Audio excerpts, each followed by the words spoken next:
Impersonation के cases होते हैं। कोई आदमी अपनी जगह दूसरे आदमी को एग्जाम में बिठाता है या कोई आदमी दूसरी जगह एग्जाम देता है, इसको पर रूप धारण कहते हैं, इम्पर्सोनेशन कहते हैं। इसके अलावा और चीटिंग के दूसरे माध्यम हैं, वो अपनाने की कोशिश की जाती है। इसके लिए कानूनी कार्रवाई की जाती है।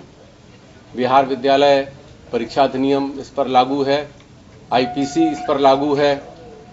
आयोग भी विचार कर रहा है कि जो लोग इस तरह की गतिविधियों में संलिप्त पाए जाएंगे उन्हें 3 साल के लिए आयोग की परीक्षाओं से वंचित कर दिया जाएगा।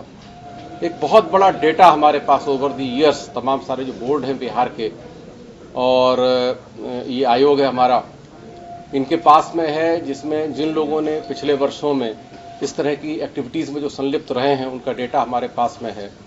हम एआई का भी उपयोग कर रहे हैं, आर्टिफिशियल इंटेलिजेंस का, और एग्जाम देते वक्त रियल टाइम ये इंफॉर्मेशन हमारे पास होगी कि कौन सा आदमी, कोई इस तरह का व्यक्ति जो किसी पुरानी परीक्षा में, किसी दूसरे बोर्ड की परीक्षा में सुरेश के नाम से बैठा था, वो अब रमेश के नाम से हमारे यहाँ परीक्षा दे रहा, और उनको उसी वक्त पकड़ने की व्यवस्था की गई है।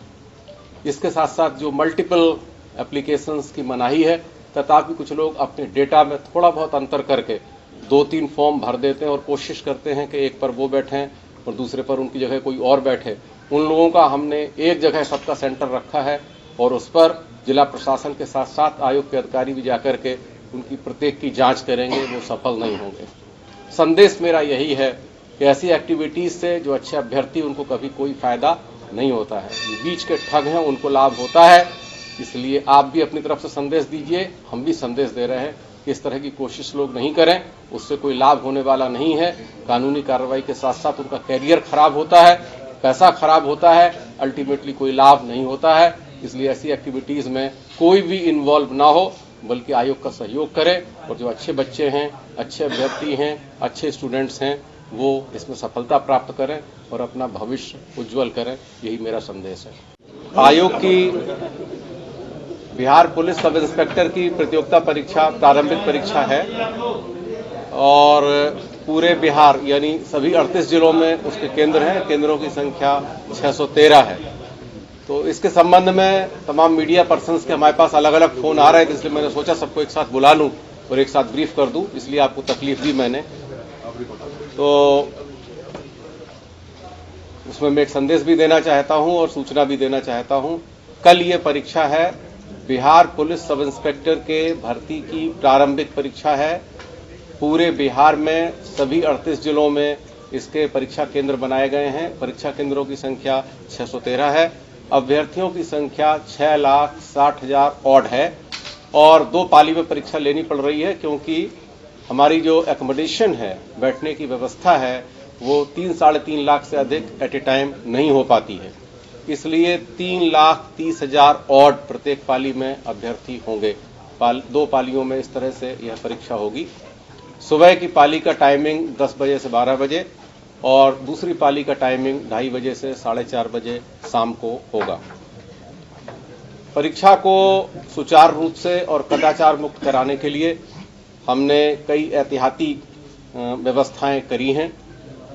जैसा कि आप जानते हैं, प्रत्येक परीक्षा में जब बच्चे आते हैं, कैंडिडेट्स आते हैं सेंटर पर, तो उनकी फ्रिस्किंग होती है। फ्रिस्किंग की बहुत मजबूत व्यवस्था की गई है।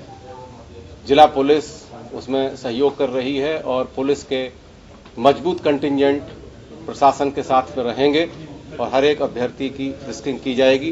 किसी भी स्थिति में कोई भी व्यक्ति मोबाइल या कोई और दूसरी डिवाइस ले जाने के लिए उसको अनुमति नहीं होगी और उसको नहीं ले जाने दिया जाएगा। सेकेंडली, अंदर में कागज में जो अटेंडेंस होती है, उसके अलावा बायोमेट्रिक फिंगरप्रिंट होना है, नंबर 1। नंबर 2, सबकी एग्जाम लिखते हुए वीडियोग्राफी होगी।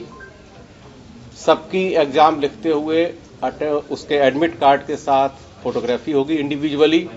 और उसके अलावा हर एक सेंटर को, हर एक गतिविधि को केवल अभ्यर्थियों को नहीं, बल्कि जो वीक्षक हैं, इन्विजिलेटर्स हैं, दूसरे व्यवस्थापक हैं, कोई भी कार्यकर्ता हैं, एक्सेस है, एंट्री है, सब चीजों पर नजर रखने के लिए हमने अपने सभी सेंटरों को सीसीटीवी कैमरा से कवर किया है।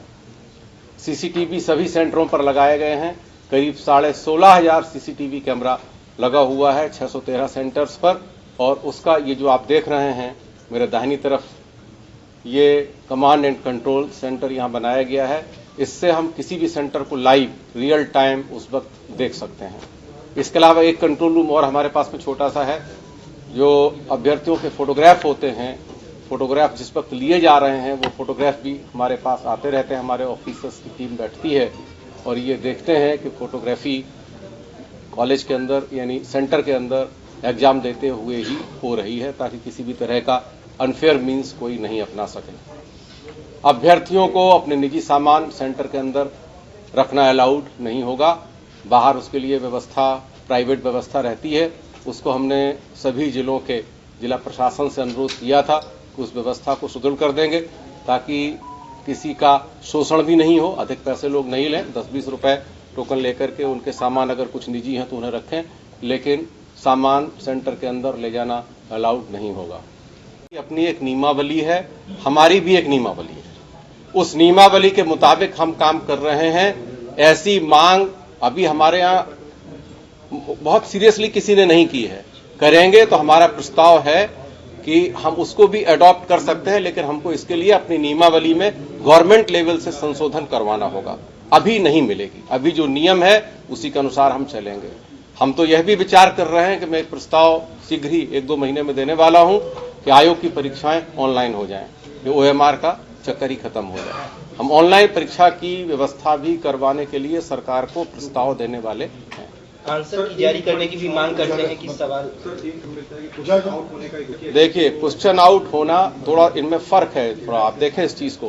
क्वेश्चन लीक होना, एग्जामिनेशन शुरू होने से पहले अगर पेपर आ जाता है तो वो लीक है। हमारे पेपर सभी आ गए हैं जहां आना था, अभी तक तो कोई पेपर लीक नहीं है। पेपर का कस्टोडियन डिस्ट्रिक्ट एडमिनिस्ट्रेशन है।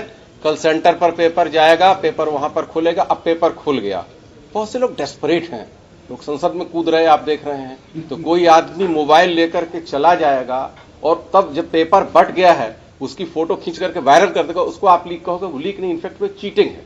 वो चीटिंग भी है, वो मिसचिफ भी है, वो एक शरारत है। चीटिंग इस सेंस में कि कुछ लोग तो इसलिए उसको भेजते हैं अपने भाई बंधु को या अपने ग्रुप को कि वो यहां से क्वेश्चंस भेजेंगे, वो आंसर भेजेगा और वो आंसर वहां पर लिख सकेंगे। एक तो ये प्रक्रिया है जो कि मोबाइल के थ्रू होती है या ब्लूटूथ वगैरह कुछ लगा करके आ जाते हैं। और दूसरा है मिसचिफ, हमें केवल मिसचिफ करना है, मलाइन करना है, ऐसा कोई व्यवस्था नहीं। देखिए पेपर लीक है आपका, तो ऐसा मिसचिफ कोई कर सकता है, लेकिन उससे कितने लोग फायदा उठा पाएंगे वो भी एक सोचने की बात है। और मैं आपको बताऊं, हर एक कॉपी में एक यूनिक नंबर है या यूनिक साइन है। हर एक कॉपी में नहीं है, हर एक पेज पर है। कौन सा पेपर वायरल होगा, कौन फोटो खींचेगा, ये भी हमको जानकारी हो जाएगी। लेकिन हाँ, थोड़ा टाइम लगेगा, 1-2 घंटे समय लग सकता है, हमको जानकारी हो जाएगी। तो उन जो आदमी इन्वॉल्व होंगे, जिन्होंने अपनी कॉपी से फोटो करवाई होगी या खुद की होगी, उन पर कार्रवाई की जाएगी। लेकिन पेपर लीक का कोई सवाल नहीं है, वो मेरी गारंटी है। पेपर लीक नहीं है, पेपर ऑलरेडी डिस्ट्रिक्ट एडमिनिस्ट्रेशन के हाथ में है। कल वो जाएगा सेंटर पर।